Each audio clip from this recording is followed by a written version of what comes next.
May tanong sa akin, sobra stress ko po, di ako mapakali, hindi naman ako tumutungtong ng due, nagbabayad ako pero ganyan po chat nila. Dear client, this is the final warning for you. You have to settle your payment today because one of your contact reference that you provide, they wanted to sue you for using their number without permission. Also, for using fake numbers, which our company can sue fraud. Once na hindi mo siya maisettle, mawawarningan ka ni legal department at mismong SEC ang magte-trace ng iyong account once they found out na you're committing fraud and using someone's number. Maaari kang makulong or magmulta ng malaki. At hindi lang yon, ikaw ay makikita ni system na walang balak magbayad, kaya patong-patong na kaso at multa ang pwede mong abutin kapag hindi ka nagsettle today. Alright, napaagandang mensahe po nito, pero bago ho natin sasagutin, imbitahan ko muna sana kayo na pakisuportahan po sana ang aking mga social media accounts sa YouTube, Facebook, and TikTok. Nakita niyo po. Pati SEC dinamay ho sa panghaharas nila. Okay, dito po sa video natin ngayon, naalamin po natin. May katotohanan po ba yung pinadala sa inyong mensahe? Pero bago ho yan, disclaimer po muna. Hindi po ako abogado. Ako po'y maniningil. Lahat po na sinasabi natin sa ating mga video is based on my experience at syempre po sa ating pong pagsasaliksik at pagtatanong sa mga kaibigan po nating abogado. At isa pa po, hindi ko po kinukonsente ang hindi pagbabayad ng utang. Dahil ang utang ay responsibilidad at obligasyon na dapat po nating bayaran. Ang hindi po ako pabor ay dun sa maling pamamaraan ng pautang at maling pamamaraan ng paniningil. Sagutin po natin yung pinadala niyo pong mensahe. Okay, so sabi niyo nga, hindi naman kayo natungtong no, ng due date niyo, nagbabayad kayo. Pero ganito pa rin yung mensahe nila. Nakita niyo po? O, paano may tatagal sa kanila? Paano sila magkakaroon ng retention or reloan kung ganyan sila maningil? Di ho ba? Maliwanag na maliwanag ho, hindi marunong magpautang eh. Tsaka hindi ho marunong maningil eh. Basahin ho natin yung mensahe na pinadala ng bugok at abusadong online lending apps. Alamin natin kung may katotohanan to. Sabi ho dito, dear client, this is the final warning for you. Ha? Final warning agad eh, hindi nga natungtong ng due date. Sabi nung nagpadala ho ng mensahe. Anak ka ng kamuti naman. Ganyan ba kayo talaga walang ya? Alapan due date. Final na kagad. Ba? Matindi pa kangailangan. Huwag kayong magpahiram pagka ganyan kayo. Diba? Parang ayaw nyong nalulugi, ayaw nyong hindi nababayaran agad eh. Diba? Alam nyo ba ang negosyong pagpapautang? Napakalaki ng risk dyan. Oh. Diba? Kung takot kayo, no, na kayo kumbaga, hindi mabayaran sa takdang panahon, diba? Wag kayong magpautang. Magtayo kayo, sari-sari store. Yung walang lugi yun. Siraulo kayo. Teting na. Tuloy po natin. Sabi po you have to settle your payment today. Because one of your contact reference that you provide, they wanted to sue you for using their number without permission. Nakita nyo?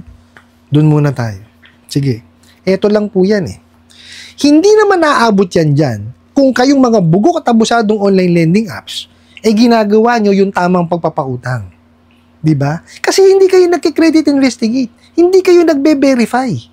Paano nyo mai-evaluate ng maayos yan? Diba? Kasi kayo hilig-hilig nyo, nag-fill out pa lang. Pag nalaman niyo yung cellphone number is connected sa e-wallet, padala na kayo ng pera. 'Di ba? Masyado niyo pinabilis ang pagpapautang. Kung yung inilagay nung kliyente na number at yung contact reference binerify niyo, hindi kayo aabot sa ganyan. 'Di ba? Kasi yun naman talaga ang tama eh. Ibe-verify mo kung tama yung binigay na information nung nanghihiram sa inyo. Hindi niyo ginawa eh. Tapos gagamitin nyo against the person. Tapos, tsaka paano mo nalaman na yung kliyente magdidemanda? Diba? Dapat, ito lang yan eh. Sino may kakilala doon? Sino naglagay doon sa application? Di ba yung kliyente nyo? Bakit sa inyo magsasabi? Diba? Yung sinasabing reference. Hindi, dapat yung kukontakin niya mismo. Yung kliyente. 'Di ba? Sasabihin nun, bakit mo ko ginawang reference? Oh, wala akong kaalam-alam diyan. 'Di ba? So ibig sabihin, ano? 'Di ba? Nanloloko lamang kayo, nagpapanggap kayo. Sus Mario Joseph. Pero pinakita nyo ha, doon sa sa paggagawa nyo ng ganyan, nalalaman tuloy ng ng mga tao na wala kayo talagang alam sa tamang pagpapautang. 'Di ba? Lumalabas ang totoo na talagang hindi kayo nagbe-verify. O 'di ba? Kasi kayo na mismo ang nagsabi, 'di ba? Binuking nyo 'yung sarili ninyo eh. Oh. Kasi ito lang 'yan. Nagbigay ng information ng contact reference. 'Di ba? Yung kliyente ninyo. Hindi nyo binerify kung talaga bang kakilala niya o whatever ang tatanong nyo. 'Di ba? Dapat yun kino-confirm nyo, bine-verify nyo eh. Oh, so ibig sabihin wala. Talagang kayo. Mabilisang pagpapautang na paloko. 'Di ba? Persahan yung ginagawa niyong pagpapautang eh. Okay? Pakipanood po pala yung video kahapon kasi doon ko in-explain po kung ano yung legal na pamamaraan po ng na para maibalik nyo yung yung auto disburse. Okay? So balikan natin tong puro paloko kasi kayo na pagpapautang eh. Okay? So tapos ito pa. Also for using fake numbers which our company can sue you. O sige nga. Hindi nyo nga nalaman, 'di ba? Hindi nyo binerify yung isinulat, 'di ba? Nung isinulat nung kliyente o inilagay nung kliyente doon na reference. O paano nyo malalamang fake? Mga siraulo kayo. 'Di ba? Ibig sabihin yung ninakaw nyo. Yung ninakaw nyo ng mga contact details doon sa kliyente ninyo na tinatawagan ninyo. Oh, sasabihin nyo fake? Siraulo ka ba? Paano nyo mapapatunayan? Yun nga lang na nilagay mismo ng kliyente ninyo. Hindi nyo na binerify. Oh, sige nga. Sa paanong pamamaraan nyo ngayon, aalamin o malalaman na fake yung ibinigay na na number sa inyo. Sige nga. Puro kayo kasinungalingan eh. Dapat kayo ang kasuhan ng fraud eh. O di ba? Dapat lang talaga kayo kasuhan ng fraud. Bakit? Panlulokot, panliling ng ginagawa nyo eh. Iba yung nasa advertisement, iba yung gagawin nyo, hindi nyo pa pinapaalam. Siraulo kayo. Tapos ito pa. Mario Joseph. Once na hindi mo daw maisettle, okay, wawarningan ka ni legal department. Toko talaga. Halatang walang alam sa bakit kailangan warningan ni legal department? Yung legal department nyo gagawin ho nun kung ano yung nararapat nilang gawin para makasingil kung talagang hindi kayo makasingil. Kayong mga bugo katabusadong online lending apps na INT. Diba? Kung may legal department kayo, gagawin nila yun. Papadala ng kung ano-ano yan. Okay? Pero sa tamang pamamaraan. Okay? Ngayon, eto pa. At mismong SEC ang magte-trace ng inyong account once they found out that you're committing fraud and using someone's number. Ha? Bakit dinamay nyo si SEC? Tsaka bakit si SEC ang diba? Pag-aalamin nyo pa ng fraud yung yung kliyente. Ganun na kayo katanga talaga. Anak ng kamote. Ang function po ng SEC is to regulate po yung mga kumpanya, lalo na yan lending and financing. Hindi ho kasama sa trabaho ng SEC na naalamin kung fraud yung kliyente ninyo. Mga siraulo kayo. Mario Joseph. Hinahanap na nga kayo, tinutugis na nga kayo ng SEC. O tas SEC pa tutulong sa inyo. Abay, matindi kayo. Iba din. Titigas ng mukha nyo. Diba? Mario Joseph talaga. Tapos, yun nga daw po, gumagamit daw kayo ng someone's number. Ha? Paano nila? Ito lang ho yan eh. Kasi nga hindi sila nag-credit investigate, nagbe-verify. So, paano ho nila malalaman? Diba? Kung yung tawag dito, yung number or information na inilagay ninyo is tama o mali. Diba?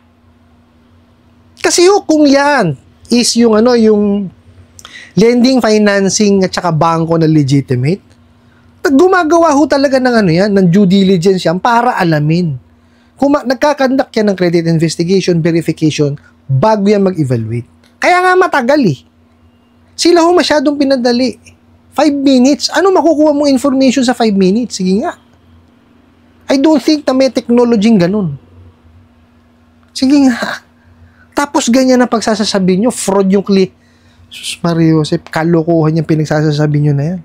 Tapos yun nga daw po, pag napatunayan na gumagamit na ibang number, maaari daw kayo magmulta ng malaki at hindi lang daw ho yun, makikita daw ho ng system nila na wala kayong balak. Ang talino ng system nyo. Mas matalino sa inyo. No, mas matalino pa sa ahente. Pero mo system mismo masasabi na walang kumbaga tawag dito na wala kayong balak magbayad. Matindi yung system nyo na yan. No? Baka pwedeng paggamit sa amin yan. Malalaman pala niya na walang balak yung kliyente. 'Di ba? Kasi kung may ganyan kayo, dapat 'di ba? Ang mga kliyente nyo nagbabayad sa inyo kasi nititrace pala ng system nyo eh. Ganun lang naman kadali, 'di ba? Yun ang logic dun. Kung meron kayong system na ganyan, na nalalaman, na walang balak magbayad yung kliyente, dapat lahat ng kliyente nyo bayad. Diba? Pinaglololoko nyo ako. Diba? Halatang halata na na pawang kalokohan at pangharas lamang at pananakot yung ginagawa sa inyo. Yun lamang po yan. Nakita nyo, talagang pinipilit kayo mag-settle today. Kasi ito lang naman ho yan eh. Paulit-ulit ito sasabihin ko. Hindi nyo ho tatanggapin yung loan na meron kayo ngayon sa mga bugo katabusadong online lending apps kung in-explain nila yan. Di po ba? Kaya nga may the Truth in Lending Act. Kasi pag in-explain po nila na ang mga tatanggap nyo na lang ganitong amount, ito interest, ito processing fee, ito ganitong araw lang, kahaba lang, 7 araw, wala. Wala akong kukuha niyan. Kaya puro panloloko ho ang ginagawa niya mga bugok na yan. Dapat nga sila po ang kasuhan ng fraud. Kasi from the beginning, talagang panloloko na hong ginawa. From the advertisement hanggang sa pagdi-disburse ng walang paalam.